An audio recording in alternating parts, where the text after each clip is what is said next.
Contact നടക്കുമ്പോൾ കെട്ടിപ്പിടുത്തല്ല ഞാൻ സൂചിപ്പിക്കുന്നത്. അത് ശരീരത്തിൻ്റെ ഒരു ആവശ്യമാണ്. ഇതല്ലത് മനസ്സിൻ്റെ ഒരു ആവശ്യമാണ്. ഇന്ന് പോയിട്ട് വീട്ടിൽ പോയിട്ട് ഉടനെ ചെയ്യേണ്ടതാണ് കെട്ടിപ്പിടിക്കണം. ആരെ കുട്ടികളെ കെട്ടിപ്പിടിക്കണം. ഞാൻ എൻ്റെ വൈഫിന് അങ്ങനെ അവൾ പറയും കുട്ടികളില്ലെന്ന്. കുട്ടികളുണ്ടായിക്കോട്ടെ. ആ കെട്ടിപ്പിടുത്തവും രാത്രി നടക്കുന്ന കെട്ടിപ്പിടുത്തവും അർത്ഥം വേറെയാണ്. ഞാനൊരു സൈക്കോളജിസ്റ്റാണ്, ഞാൻ മനഃശക്തി പരിശീലകനാണ്, കുടുംബ കൗൺസിലറാണ്. എനിക്കിതൊന്നും പറയുന്ന യാതൊരു നാണവുമില്ല. ബഹുമാന്യരായ കാരണവന്മാർ എന്നോട് ക്ഷമിക്കണം. ഉള്ള കാര്യം ഉള്ളതുപോലെ പറയാം. കെട്ടിപ്പിടിക്കുമോ? കെട്ടിപ്പിടിച്ചിട്ട് പുറത്ത് കൊട്ടണം. പുറത്ത് കൊട്ടിന് നിങ്ങളുടെ ഭർത്താവിൻ്റെ ഒരു നന്മ എന്ന് പറഞ്ഞേ. കഴിഞ്ഞ ആഴ്ച ഒരു ഭാര്യയും ഭർത്താവും വന്നു. കല്യാണം കഴിച്ചിട്ട് 10 വർഷമായി. ഇവർ സംശയമാണ്. ഞാൻ ചോദിച്ചു ഭർത്താവിൻ്റെ ഒരു ഗുണം പറഞ്ഞു. അയാൾക്ക് എന്തോ ഒരു ഗുണം സാറേ, ഞാനൊന്നും കാണുന്നില്ല. 10 കൊല്ലം കല്യാണം കഴിച്ചിട്ടേ സ്വന്തം ഭർത്താവിൻ്റെ ഗുണം കാണാൻ കഴിയാത്ത ഭാര്യ, പിന്നെ പ്രശ്നം ഉണ്ടാവില്ലേ? ഞാൻ ഭർത്താവിനെ വിളിച്ചു, ഇവളുടെ ഒരു ഗുണം പറഞ്ഞ്. എന്ത് ഗുണ കേട്ടോ? കല്യാണം കഴിച്ച് 10 കൊല്ലക്കാലം ഒരുമിച്ച് ജീവിച്ച ഭാര്യയുടെ ഗുണം കണ്ടെത്താത്ത ഭർത്താവ്, പിന്നെ നിങ്ങൾക്ക് എന്തായിരുന്നു ഇതിലെ ജോലി? അപ്പോൾ ഇന്ന് ഒരു ഗുണം പറഞ്ഞ്, ആ ഗുണം പറഞ്ഞ് നിങ്ങൾ എന്താണോ ഭർത്താവിനെ വിളിക്കുക, ആ ഗുണം പറഞ്ഞിട്ട് പുറത്ത് തട്ടണേ. ഇപ്പം നിങ്ങൾ നല്ല സൗന്ദര്യമുള്ളതാണ്, ഐ അപ്രീഷിയേറ്റ് യു. മലയാളത്തിൽ പറഞ്ഞാൽ മതി, ഇംഗ്ലീഷിൽ പറയണമെന്നില്ല. നിങ്ങളെ ഞാൻ പുകയത്ത്, എന്തോ ഒരു സൗന്ദര്യമുള്ള മനുഷ്യനാണ് നിങ്ങൾ, I appreciate you are great, നല്ല സുന്ദരക്കുട്ടപ്പൻ അങ്ങനെ ഒന്ന് പറഞ്ഞേ. പറയുമ്പോൾ അയാളുടെ ശരീരത്തിലും ഈ കെമിക്കൽ പ്രൊഡ്യൂസ് ചെയ്യും, പറയുന്ന നിങ്ങളുടെ ശരീരത്തിലും ഈ കെമിക്കൽ പ്രൊഡ്യൂസ് ചെയ്യും. ചെയ്യാവോ? ഹലോ, ചെയ്യാവോ? ഇല്ല. അത് ഞാൻ കുട്ടികളെ കെട്ടിപ്പിടിക്കും, ഹഗ് ചെയ്യണം. കുട്ടികളെ കെട്ടിപ്പിടിച്ചിട്ട് പറയണം, മോനെ നീ മിടുക്കനാന്ന് പറഞ്ഞ് ഇത് പുറത്തിങ്ങനെ കൊട്ടിക്കൊണ്ടിരിക്കണം. അപ്പോൾ അവരിൽ സെറാട്ടോണിൻ ഉണ്ടാവും, പറയുന്ന നമ്മളിലും ഉണ്ടാവും.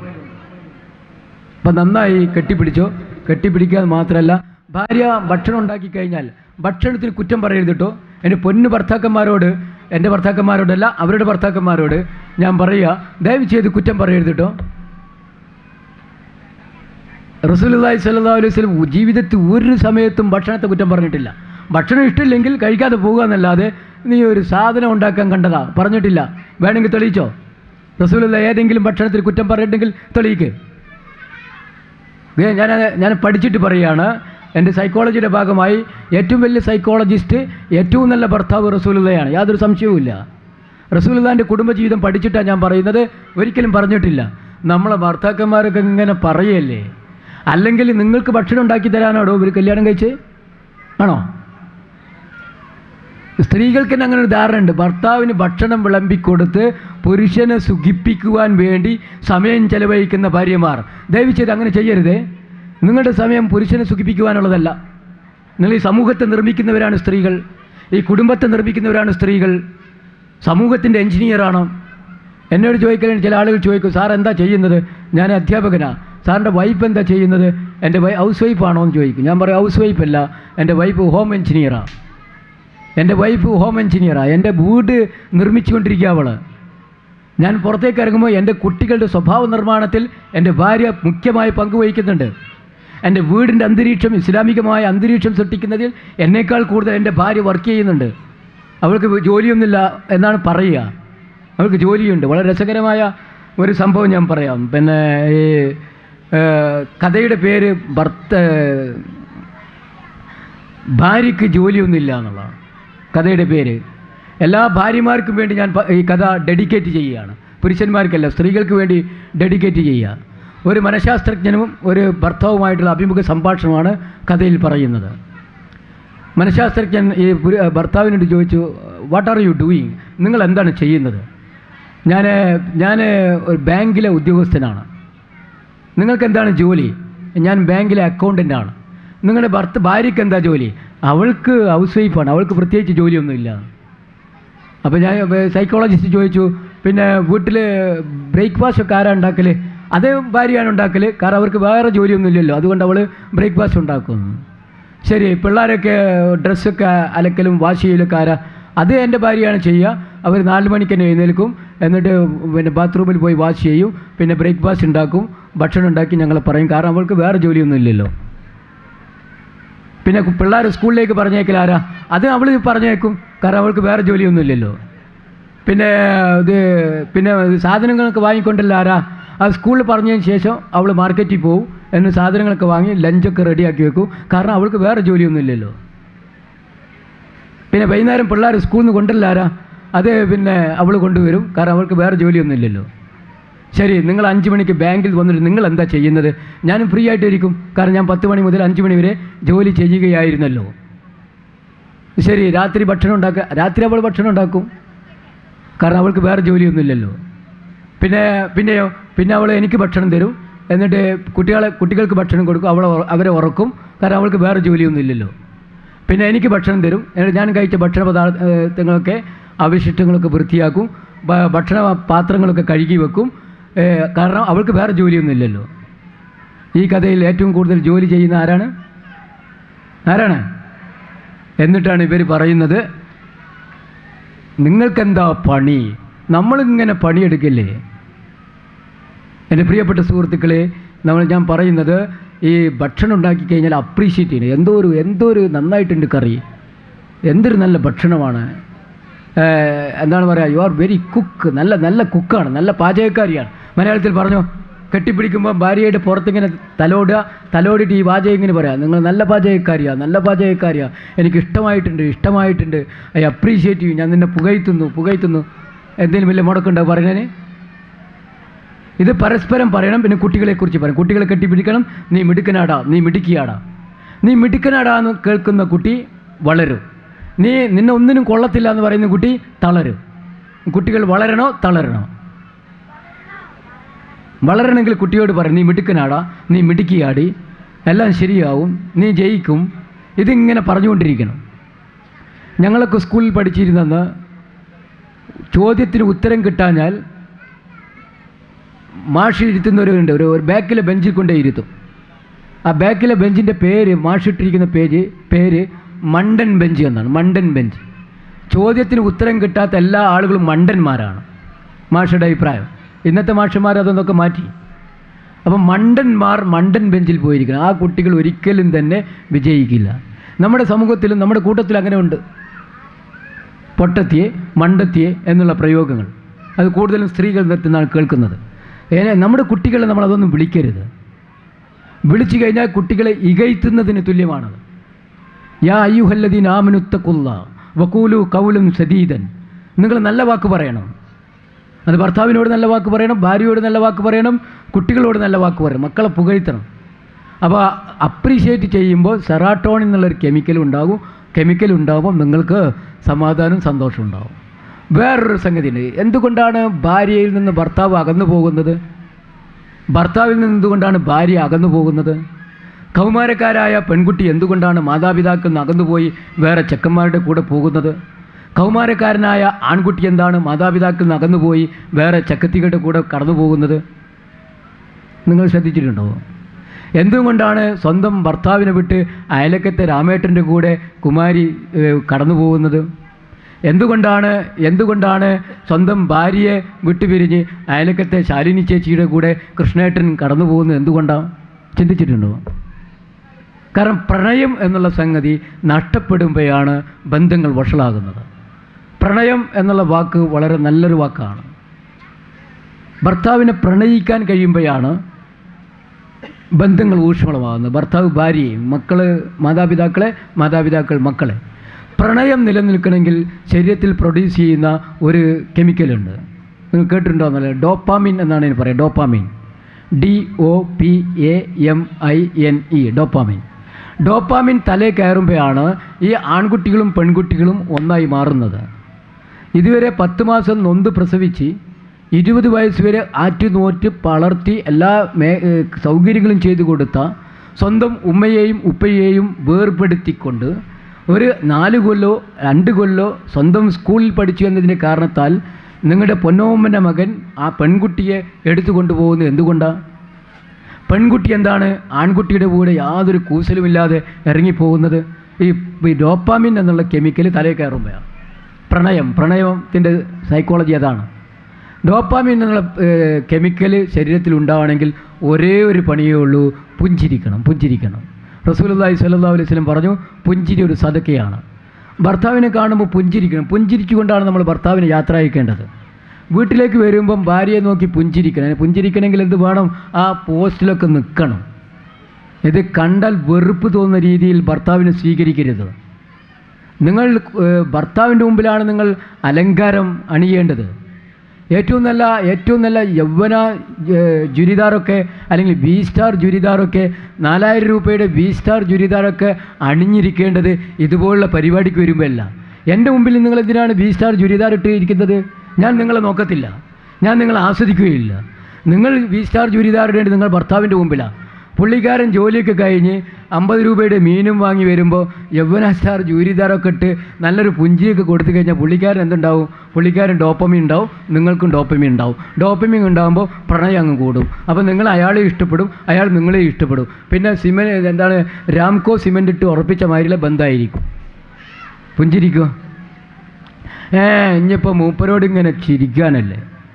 കല്യാണം കഴിഞ്ഞിട്ട് 10-20 കൊല്ലമായി ചിരിക്കുക. ഇനിയിപ്പോൾ ഇയാൾ എന്തോന്നായി പറയുന്നത്? ഭാര്യയോട് ഇങ്ങോട്ടും ചിരിക്കണം, കുട്ടികളോട് ചിരിക്കണം, സ്വന്തം മക്കളെ മുഖത്ത് നോക്കി ചിരിക്കണം. പുഞ്ചിരിക്കുമ്പോൾ ഡോപ്പാമീൻ ഉണ്ടാവും. അതുപോലെ പൊട്ടി ചിരിക്കണം. വീട്ടിനകത്ത് ചിരിക്കണം. ചിരിക്കുമ്പോൾ എൻഡോർഫിൻ എന്നുള്ള കെമിക്കൽ ഉണ്ടാവും. എൻഡോർഫിൻ എന്നുള്ള കെമിക്കൽ ഉണ്ടാകുമ്പോൾ നമുക്ക് ആയുസ്സങ്ങ് കൂടും, ആയുരാരോഗ്യം കൂടും. ആയുസ് കൂടുമെന്ന് പറഞ്ഞാൽ അള്ളാഹുവിൻ്റെ കിതാബിൽ മരണത്തിൻ്റെ ഡേറ്റ് മാറ്റുമെന്നല്ല പറയുന്നതിൻ്റെ അർത്ഥം. അങ്ങനെ നിങ്ങൾ ധരിക്കരുത്.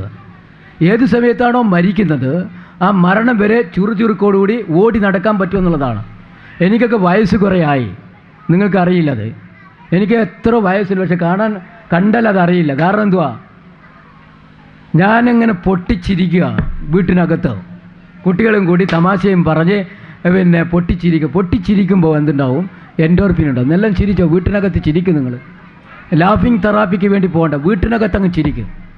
എല്ലാവരും കൂടി ഒരു ആർട്ടിഫിഷ്യൽ ചിരിയല്ല, ചിരി ക്ലബ്ബല്ല, തമാശകളൊക്കെ പറയണം. ഭാര്യ ഭർത്താവിനോടും ഭർത്താവ് ഭാര്യയോടും പറയണം. എന്തെന്നാ സാറേ പറയാ? ഇവള് തമാശയിൽ ചേരൂല. തമാശയിൽ ചേരാത്തോട് പോയി തമാശ പറയരുത്. ഭാര്യ വളരെ സീരിയസ്, ഭർത്താവ് വളരെ കൊമേഡിയൻ. പ്രശ്നമുണ്ടായി. കാരണം ഭാര്യ വളരെ സീരിയസാണ്. സീരിയസ് ഉള്ള ഭാര്യമാരോട് പോയി കണ്ട് തമാശ പറയരുത്. തമാശ പറഞ്ഞാൽ ബന്ധം വഷളാവും. അതേപോലെ സീരിയസ് ഉള്ള ഭർത്താവിനോട് ചെന്ന് തമാശ പറയരുത്. ആളുകൾ പല ടൈപ്പാണ് ആളുകൾ. പക്ഷെ എന്തുതന്നെയാലും തമാശകൾ പറഞ്ഞ് കുട്ടികളും നമ്മളും പൊട്ടിച്ചിരിക്കണം. അവസാനത്തെ ഒരു സംഗതിയുണ്ട്, ഓക്സിറ്റോസിൻ എന്നുള്ളൊരു കെമിക്കലുണ്ട്. എൻ്റെ പ്രിയപ്പെട്ട സുഹൃത്തുക്കളെ, ഞാൻ ഈ പറഞ്ഞ 4 സംഗതികൾ നമ്മുടെ ശരീരത്തിനകത്ത് പ്രൊഡ്യൂസ് ചെയ്യുന്നതാണ്. ഇത് കൂടുമ്പോഴാണ് നമുക്ക് സന്തോഷവും ആനന്ദവും സമാധാനവും ഒക്കെ ഉണ്ടാകുന്നത്. ഓക്സിറ്റോസിൻ എന്നുള്ള കെമിക്കൽ ഉണ്ടാവണമെങ്കിൽ ഒരേ ഒരു മാർഗ്ഗമേ ഉള്ളൂ, നമ്മൾ കൊടുക്കണം. എന്താണോ കൊടുക്കേണ്ടത്? ഇപ്പോൾ ഗീവ് എന്നുള്ളൊരു സംഗതി ഇംഗ്ലീഷിൽ ഗീവ് എന്നാണ് പറയുക, കൊടുക്കുന്നതിന് പറയാം. ഗീവ് എന്ന വാക്കിൻ്റെ മുമ്പിൽ ഫോർ എന്നൊന്ന് എഴുതിയേ. ഹലോ, GIV ഗീവ്, അതിൻ്റെ മുമ്പിൽ FOR എന്ന് എഴുതിയിട്ട് ആ വാക്കൊന്ന് പറഞ്ഞേ. സക്കീർ ബാബു എന്താ പറയാം? ഫോർ ഗീവ് എന്ന് പറഞ്ഞാൽ എന്താണ് അർത്ഥം? ക്ഷമിക്കുക. അപ്പോൾ ആദ്യം കൊടുക്കേണ്ടത് എന്താ? എല്ലാ ആളുകളും ദയവ് ചെയ്തൊന്ന് എഴുന്നേറ്റ് സ്റ്റേജിലിരിക്കുന്നവർ വേണ്ട, സ്റ്റേജിലിരിക്കുന്ന സദസ്സിലൊന്ന് എഴുന്നേറ്റ് നിന്നേ. ഒന്ന് എഴുന്നേറ്റ് നിൽക്കാവോ? ഒന്ന് കണ്ണടച്ച് പിടിച്ചേ. ഞാൻ അവസാനിപ്പിക്കാം കേട്ടോ. 5 മിനിറ്റ് കൂടി ഉണ്ട്, 5 മിനിറ്റ് കൂടി ഞാൻ അവസാനിപ്പിക്കും. കണ്ണടച്ച് പിടിച്ചോ. ഇനി നന്നായി ഒന്ന് ബ്രീത്ത് ചെയ്ത് ശ്വാസം അകത്തോട്ട് വലിച്ചേ, പുറത്തേക്ക് വിട്ടേ. ഒന്നുകൂടി അകത്തോട്ട് വലിച്ചേ, പുറത്തേക്ക് വിട്ടേ. അകത്തോട്ട് വലിക്കുക, പുറത്തേക്ക് വിടുക. ഇനി സാധാരണ ശ്വാസത്തിൽ മാത്രം ശ്രദ്ധിക്കേ. ഇനി നിങ്ങളെ വാക്കുകൊണ്ടും പ്രവൃത്തി കൊണ്ടും നോട്ടം കൊണ്ടും സമീപനങ്ങൾ കൊണ്ടും നിങ്ങളെ ദ്രോഹിച്ച, നിങ്ങളെ വിഷമിപ്പിച്ച ആളുകളെ മനസ്സിൽ കൊണ്ടുവരിക. വാക്കുകൊണ്ട്, പ്രവൃത്തി കൊണ്ട്, നോട്ടം കൊണ്ട്, സമീപനങ്ങൾ കൊണ്ട് നിങ്ങളെ ദ്രോഹിച്ച, നിങ്ങളെ മനസ്സിനെ വിഷമിപ്പിച്ച ആളുകളെ, അവർ മരണപ്പെട്ടവരായേക്കാം, ജീവിച്ചിരിക്കുന്നവരായേക്കാം, അവർ സ്വന്തം ഭർത്താവാം, ഭാര്യയാവാം, അല്ലെങ്കിൽ അമ്മായിയപ്പനാവാം, അമ്മായിയമ്മയാവാം, അല്ലെങ്കിൽ മക്കളാവാം, അയൽവാസിയാവാം, രാഷ്ട്രീയ നേതാവാം, ആരുമാവാം. മനസ്സിൽ വന്നല്ലോ. മനസ്സിൽ ഈ ചുരുങ്ങിയ സമയം കൊണ്ടൊന്നും മനസ്സിൽ വരില്ല. മനസ്സിൽ വന്ന ആളുകൾ ദയവ് ചെയ്ത് മനസ്സുകൊണ്ടൊന്ന് മാപ്പ് കൊടുത്തേ. അവർക്ക് മാപ്പ് കൊടുത്തേ. മാപ്പ് കൊടുത്തോ? അമ്മായിമ്മക്കൊക്കെ മാപ്പ് കൊടുത്തേ. ഇനി ദയവ് ചെയ്ത് ഇരുന്നോളൂ. മാപ്പ് കൊടുത്തോ?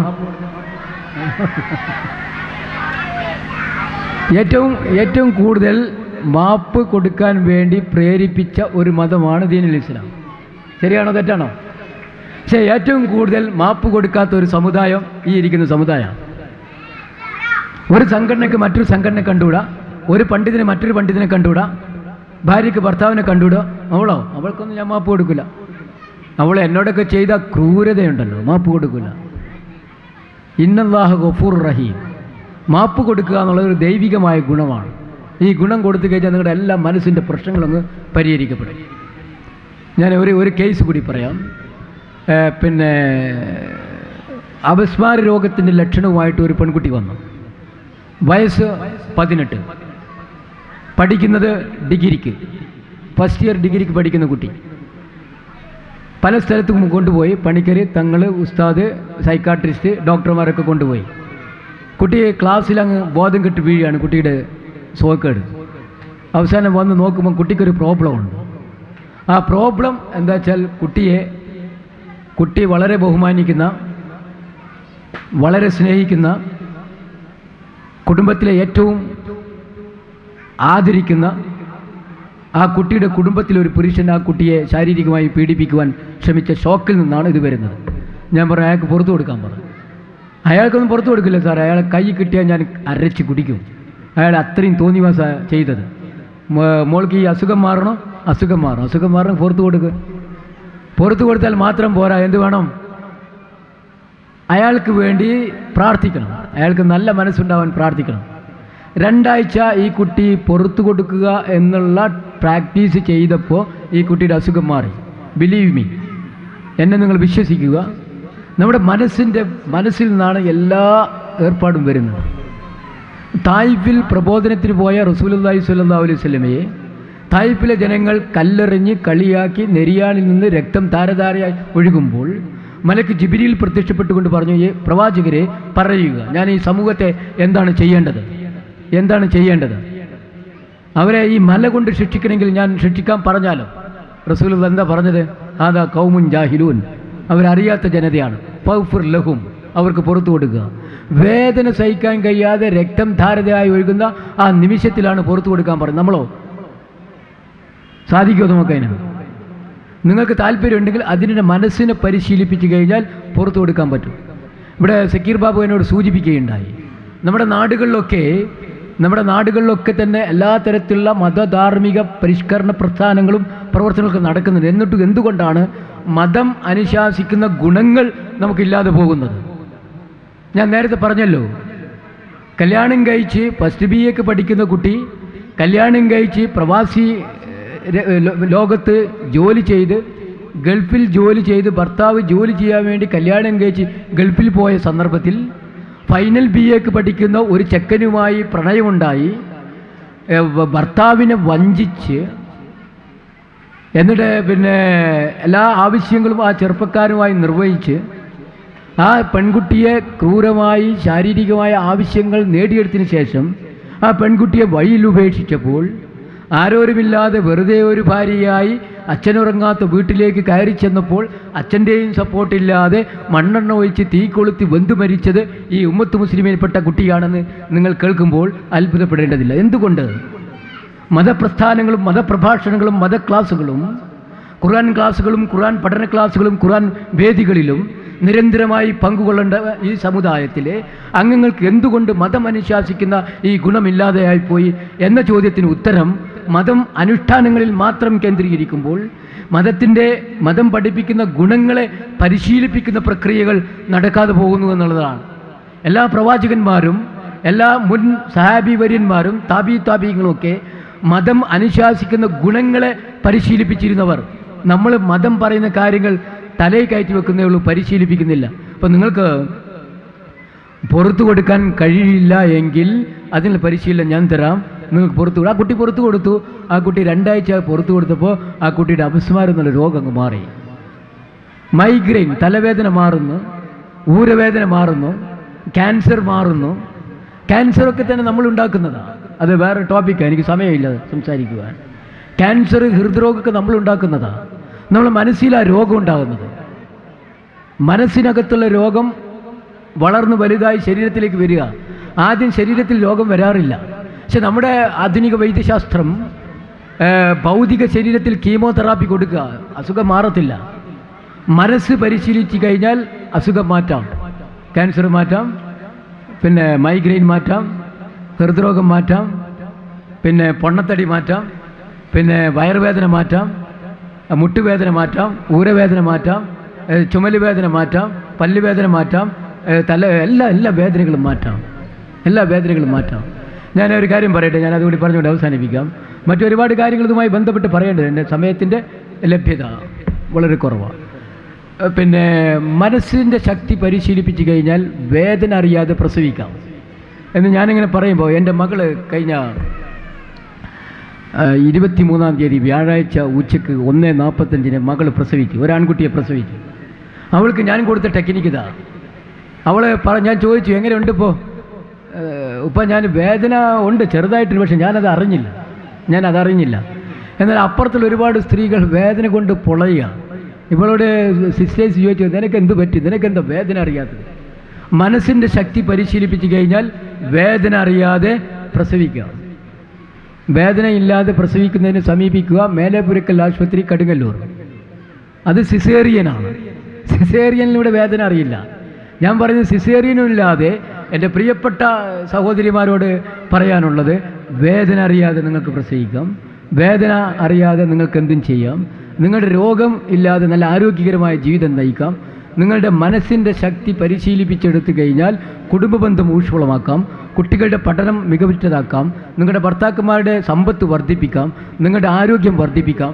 സർവോപരി ഈ ലോകത്തും നാളെ പരലോകത്തും വിജയം നേടിയെടുക്കാം. മനസ്സുണർത്തിയാൽ വിജയം നേടാം എന്നതാണ് ഞാൻ പരിശീലിപ്പിച്ചുകൊണ്ടിരിക്കുന്ന പ്രോഗ്രാമിൻ്റെ പേര്.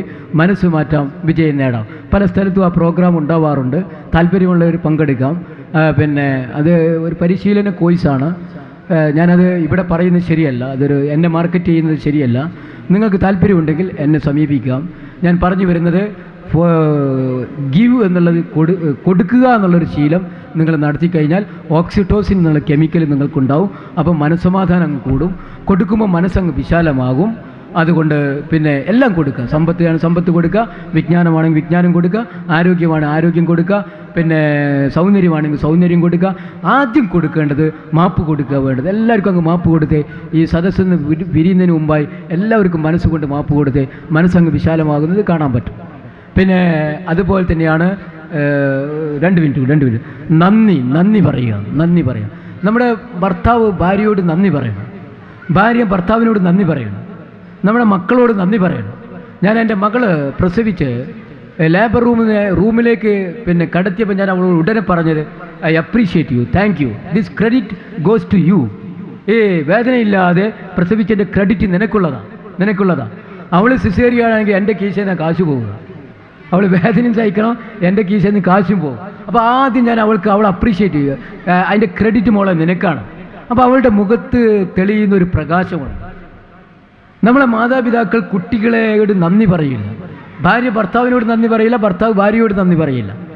അപ്പോൾ ഇനി മുതൽ എന്ത് ചെയ്യണം? നന്ദി പറയണം. നല്ല ഭക്ഷണം ഉണ്ടാക്കി കഴിഞ്ഞാൽ, oh my dear wife, I thank you. അങ്ങനെ വിളിക്കാൻ നിങ്ങൾക്ക് കഴിയില്ലെങ്കിലും, എൻ്റെ പ്രിയപ്പെട്ട ഭാര്യയെ എന്ന് വിളിക്കാൻ പറ്റില്ലെങ്കിലും, നിങ്ങൾ എന്താണോ വിളിക്കുന്നത്, പൊന്നാര മോളെ എന്ന് വിളിച്ചിട്ട്, എന്തോ ഒരു നന്ദിയുണ്ട് നിനക്ക് പറയണം കേട്ടോ.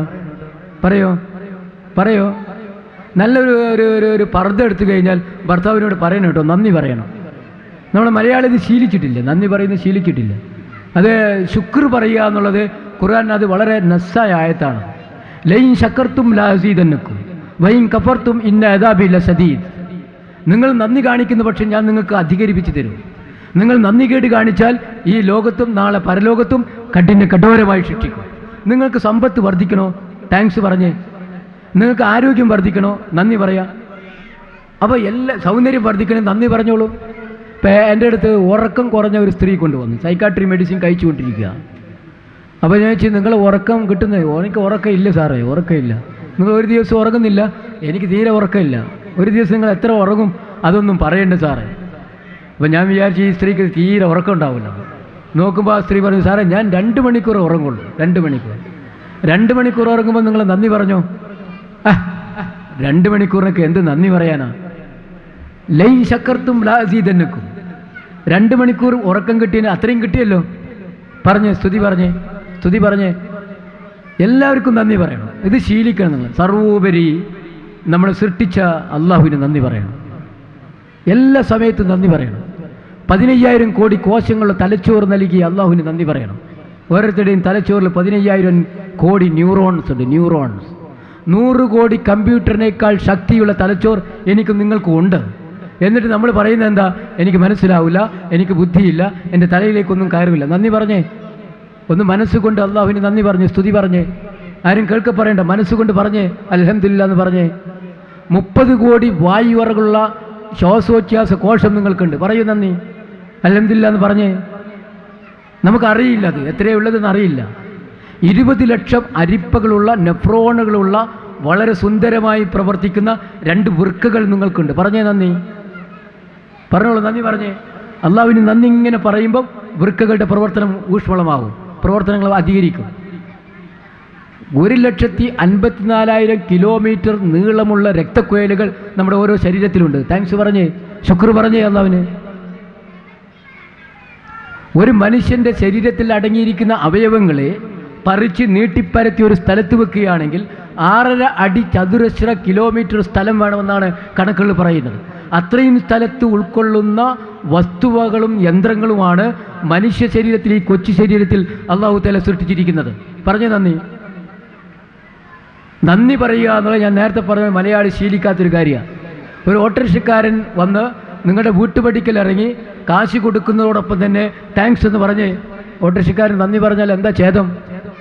കണ്ടക്ടറോട് ബസ്സിന് ടിക്കറ്റ് കൊടുത്ത് പൈസ കൊടുത്ത് ഇറങ്ങുമ്പോൾ കണ്ടക്ടറെ നിങ്ങളെന്നെ സുരക്ഷിതമായ സ്ഥലത്തെത്തിച്ചല്ലോ, താങ്ക്സ് പറഞ്ഞ്. നമ്മൾ താങ്ക്സ് പറയുമ്പോൾ നമ്മുടെ കുട്ടികൾ താങ്ക്സ് പറഞ്ഞ് പഠിക്കും. താങ്ക്സ് എന്ന് ഇംഗ്ലീഷിൽ പറയണമെന്നൊന്നുമില്ല, നന്ദി എന്ന് മലയാളത്തിൽ പറഞ്ഞാൽ മതി, അല്ലെങ്കിൽ ശുക്ർ എന്നുള്ള അറബിയിൽ പറഞ്ഞാൽ മതി. ഇത് മാതാപിതാക്കൾ ശീലിക്കുമ്പോൾ ആ വീട്ടിനകത്ത് അനുഗ്രഹത്തിൻ്റെ മലക്കുകൾ പ്രത്യക്ഷപ്പെടും. കാരുണ്യം വർദ്ധിക്കും, അനുഗ്രഹം വർദ്ധിക്കും, സന്തോഷം വർദ്ധിക്കും, സമാധാനം വർദ്ധിക്കും. ഞാൻ നിങ്ങളുടെ ജീവിതത്തിൽ ബന്ധങ്ങളിൽ ഊഷ്മളത ഉണ്ടാകാൻ വേണ്ടി ശ്രദ്ധിക്കേണ്ട ചില കാര്യങ്ങൾ മാത്രമാണ് ഇവിടെ സൂചിപ്പിച്ചത്. അതിന് സമയമുള്ളൂ.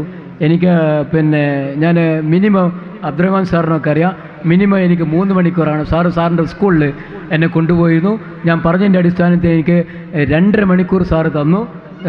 ആളുകളുമായിട്ട് ഇൻട്രാക്ട് ചെയ്ത് ആളുകളുടെ ചോദ്യങ്ങൾക്കൊക്കെ സംശയങ്ങൾക്കൊക്കെ മറുപടി കൊടുത്ത് ആളുകളെ സംതൃപ്തിപ്പെടുത്തി വിടുക എന്നുള്ളതാണ് എൻ്റെ ഒരു ഉദ്ദേശം. ഈ സദസ്സിനെ സംതൃപ്തിപ്പെടുത്താൻ എനിക്ക് സാധിച്ചിട്ടില്ല, കാരണം സമയത്തിൻ്റെ കുറവ് കൊണ്ട്. മാത്രമല്ല വൺ വേ ആണിത്, ഞാനിങ്ങനെ പറയുക അവരിങ്ങനെ കേൾക്കുക എന്നുള്ളതാണ്. അതുകൊണ്ട് ചുരുങ്ങിയത് 3 മണിക്കൂർ വേണം. എനിക്ക് 1 മണിക്കൂറും 10 മിനിറ്റ് എനിക്ക് സമയം കിട്ടിയിട്ടുള്ളൂ. ഏതായാലും ഇവിടെ അവസാനിപ്പിക്കുകയാണ്. നിങ്ങൾ സന്ദർഭമുണ്ടെങ്കിൽ എന്നെ ബന്ധപ്പെടാവുന്നതാണ്, സമീപിക്കാവുന്നതാണ്. ഈ പറഞ്ഞതിലോ